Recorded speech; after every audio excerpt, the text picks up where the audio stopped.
Hi, I am Matt Williamson with Yardbarker to count down my top 5 offenses in the NFL right now after the draft. And number 5, the Saints. And it might shock you that they're that low. I mean, obviously, Drew Brees and Sean Payton have been doing it at a very high level for a lot of years.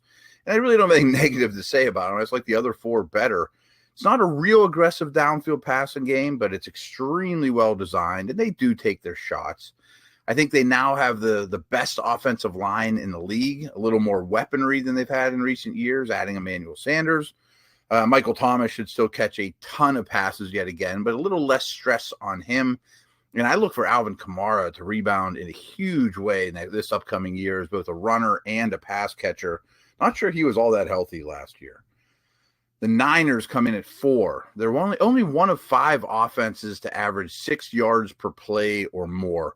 They are super well designed. I mean, Kyle Shanahan is, I hate to use the word genius, but he really is in that stratosphere in terms of designing this offense that's based off a zone running game, but there's so much more to it. It's very quarterback friendly.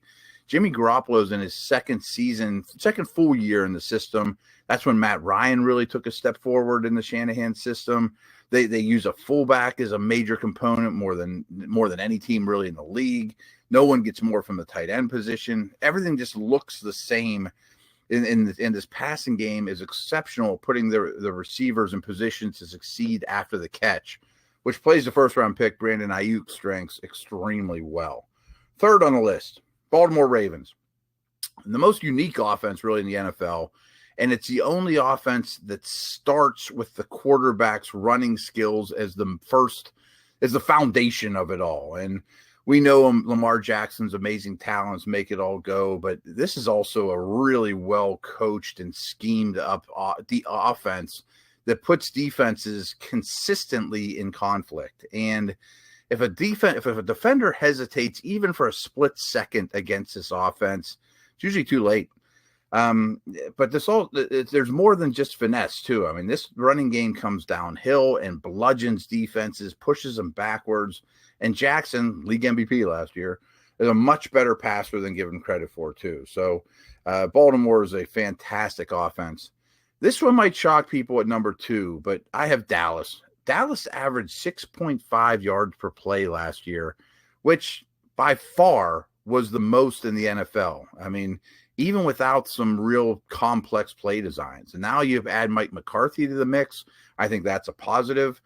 I think Dak Prescott has really come into his own. And then the Cowboys have CeeDee Lamb fall into their lap in the first round. I do think Travis Frederick will be missed. I also think Marshall Yanda will be missed in Baltimore. But Ezekiel Elliott's in store for yet another gigantic year. And this team is just loaded with weapons. I mean, don't sleep on how good this offense was a year ago. Number 1, there's probably no surprise, is the Kansas City Chiefs, the Super Bowl champs. And the champs got richer with the addition of Clyde Edwards-Helaire in the first round. It just gives Mahomes another mismatch receiver. No one can match Kansas City's speed, and Mahomes' second reaction abilities and abilities to extend plays really amplify that speed mismatch. And of course, Andy Reid, who really has never had this kind of talent to work with, but always runs a top offense nonetheless over the years. He's the grand master of it all. And that Mahomes-Reid combination sure has a Belichick-Brady feel for the next couple of years. And frankly, I think the Chiefs' offense is even going to be better next year than it was a year ago. Thanks so much.